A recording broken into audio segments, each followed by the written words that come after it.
Au nord du Mali, l'ambassadeur algérien aux États-Unis jette les masques. Lors d'un panel diplomatique à Washington, l'ambassadeur d'Algérie aux États-Unis, Sabrit Boukadoum, a tenu des propos qui ont provoqué une onde de choc dans la région sahélienne.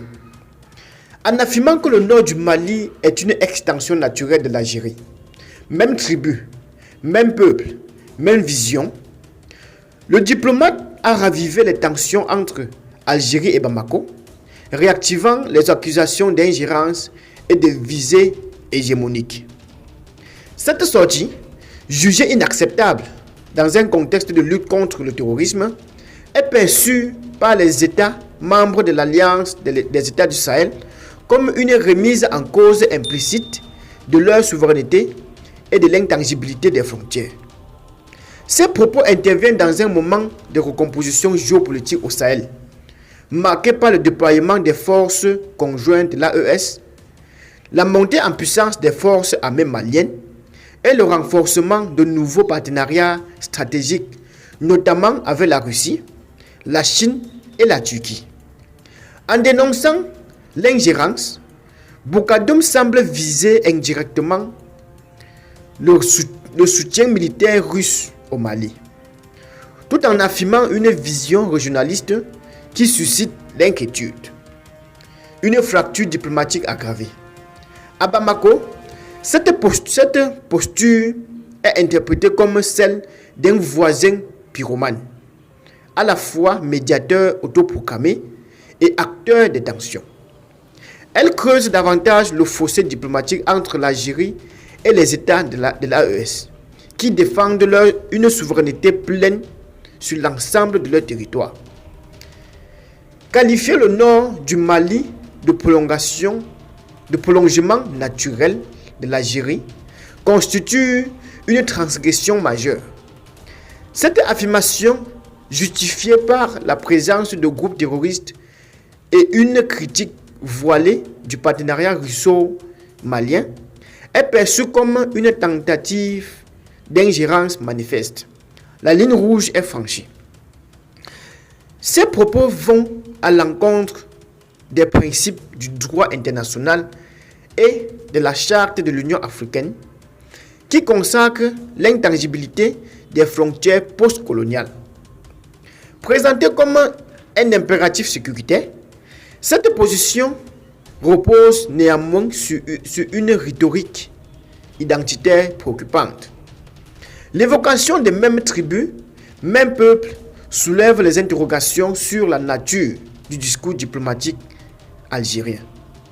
Pour plusieurs analystes, cette approche pourrait fragiliser la cohésion nationale dans les pays sahéliens en niant leur diversité historique. Certains y voient une stratégie d'influence culturelle et politique s'inscrivant dans une dynamique régionale plus large, assimilable à une logique de substitution démographique. L'Afrique sahélienne est à un tournant. Sa capacité à préserver son intégrité territoriale, sa diversité culturelle et son autonomie politique dépendra de sa résilience collective et de sa vigilance diplomatique. Les propos de Boukadoum ont ravivé les inquiétudes autour d'une colonisation silencieuse et d'un remplacement progressif des populations noires africaines par des groupes se réclamant d'une allégeance au monde arabo-musulman. Bien que le concept de grand remplacement soit controversé, certains analystes sahéliens l'utilisent pour décrire une dynamique perçue comme une offensive démographique et culturelle, structurée en plusieurs phases. Phase 1, le Maghreb. Arabisation culturelle et démographique des pays d'Afrique du Nord, tels que l'Égypte, Tunisie, Maroc, Algérie et Libye, entraînant ainsi le repli des populations noires autochtones vers le sud. Phase 2. Affirmation de l'appartenance au monde arabe en Mauritanie et au Soudan, précédé ou accompagné de processus de marginalisation. Phase 3. Le Sahel central. Arabisation avancée dans le nord du Mali, du Niger et du Tchad, avec l'installation de groupes se réclamant d'une identité araboïde. Phase 4. Phase actuelle. Extension de cette dynamique vers le sud de ces mêmes pays, avec l'implication des milices terroristes accusées de dépeupler les zones noires et de favoriser leur remplacement. Ces perceptions, bien que discutées, traduisent une crainte profonde d'effacement culturel et territorial, nourrie par des décennies de tensions non résolues. L'AES veut une doctrine de contre-offensive face à l'ingérence. L'Alliance des États du Sahel ne peut rester passive face à ce qu'elle considère comme une menace existentielle. L'Algérie est désormais accusée de double discours. Se présenter comme médiateur tout en entretenant par des relais informels et des groupes armés une instabilité chronique dans la région. Pour le Mali et ses partenaires, toute solution politique doit être conditionnée pour le respect absolu de la souveraineté nationale.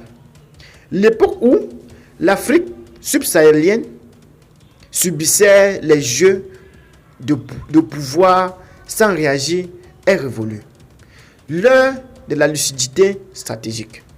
Face à cette dérive, les États de l'AES sont appelés à renforcer leur unité diplomatique et militaire, à définir une doctrine de contre-ingérence claire et à adapter leurs institutions aux défis géopolitiques contemporains. L'instauration d'un service militaire obligatoire est évoquée comme un levier de résilience nationale. L'Algérie ne peut durablement prétendre au rôle de médiateur tout en adoptant une posture perçue comme celle d'un acteur de déstabilisation. Le Sahel doit défendre sa souveraineté, non seulement par les armes, mais aussi par une stratégie diplomatique cohérente, proactive et résolument panafricaine. La légitimité des populations de l'AES en dépend pour une souveraineté retrouvée qui soutient leur dignité.